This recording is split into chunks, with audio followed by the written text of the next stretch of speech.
today we have a very exciting podcast episode that we're filming at Google HQ. So we are here in Google London and I'm hanging out with my friend Chris. Here he is. And where are we, Chris? We're at the Accessibility Discovery Center on the 7th floor of our Google engineering office. And we're about to do a tour. Yeah. Let's do it. So first, before we go anyplace else, I wanted you to take a look at the wall right here. This for me is one of the most important sort of messages about accessibility that we have in the center. It comes from a major screw of mine. When we were designing the space, we worked with some designers. I asked for a sign. I said, could you make it tactile so people who are blind could understand it? And then they gave me this, which I'm 6'4", this is quite large. And it's a little not fit for purpose when it comes to being understood, but it's a lovely piece of art, but it's not really helpful. So I asked them to make the baby brother over here, and a lovely woman named Summer, she was a blind girl, and she said, this is so much more concise. And I love that. So for me, this is the story of accessibility. You have the idea, you have the intention, you build it, you screw it up, and you fix it. Yeah. So over here, we have the video games, and what's really important about these, well, one, they're fun to play, but two, we use these to teach the story of how assistive technology is the difference between playing a game and not, and how assistive technology brings people to gaming. We were inspired by Twitch, so we had this video of the kid playing the game and the results of it. And for example, this is a Tobii eye tracker, and it's a game called Dirt 5, and he is using his eyes. You'll see a little blue dot go from side to side, and that's the focus of where he's looking. So he's driving with his eyes better than any Googler that has sat in this chair ever. Yeah. It makes it look so easy, and it's not. You can tell that's a skill. So the one that's most popular though is this one over here. It's FIFA 2022. And with a chin joystick and finger switches. So this is a very, very simple thing.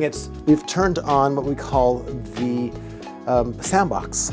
And it's an opportunity for you to learn how to play the game at your own time, at your own speed, without impacting your scores, without impacting your stats. So right now, it's just me against the goalie, and I'm going to sprint because I'm fancy. And if I get lucky, I'll get the ball. Oh, go!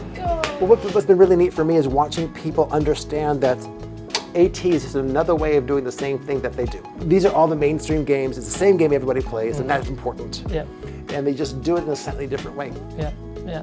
True inclusion. Here's an AAC board, which is how people with some profound disabilities can communicate by picking dots, squares on the board, and it just allows someone to build up a sentence. You press the board, and it'll speak it to you. Mm-hmm. Over here, we start talking about the technologies that help people with when you have hearing impairments. So captions are another word. What are these situations where it's the captions of the real world that you're in? This is an app that provides real-time transcription. It's quite quick. It's quite performant. It's not perfect. Perfect. But it's pretty good, yeah. So here's just a demonstration of a couple of the visual tools for Chrome OS. So this is helpful for people with dyslexia with the word highlighting.